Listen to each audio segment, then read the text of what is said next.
తిరుపతిలో ఉన్నారు ఇప్పుడు. దీనిపైన మనం ఏదైతే ప్రోగ్రామ్ పెట్టామో దానిపైన సీఎం గారు తిరుపతిలో P4 ప్రోగ్రామ్ పెట్టారు.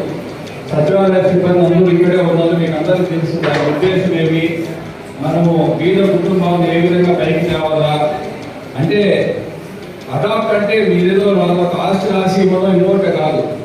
ఒక బీదోడు ఊళ్ళో ఉంటే బిడ్డలు చదువుకునే దానికి సహాయం చేసేదో, లేదా పెన్షన్ రాకపోతే పెన్షన్ ఇప్పించేదో, అన్ని కార్యక్రమాలు ఏమనుకుంటున్నారంటే ఏదో కుటుంబాలు మనం దత్తత తీసుకోవాలంటే ఏమన్నా ఆస్తి రాసి ఏమనుకుంటున్నారు. అది కాదు సబ్జెక్టు. మనం వీలైన వరకు మనము ఇంటికి ఎవరైనా బాగలేదంటే డబ్బు ఇస్తాము, లేదా బిడ్డ పెళ్ళంటే డబ్బు ఇస్తారు. చాలా మంది ఇక్కడ ఉండే నాయకులు చదువుకో లేని వాళ్ళకు డబ్బులు ఇస్తారు.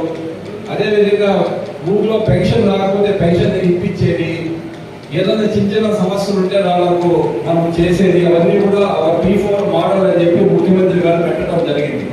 అది ఏమైపోయిందంటే ఏదో P4 అంటే ఏదో ఆస్తి రాసి పెట్టాలనే భావన కొంతమందిలో ఉంది. అది కాదు సబ్జెక్ట్.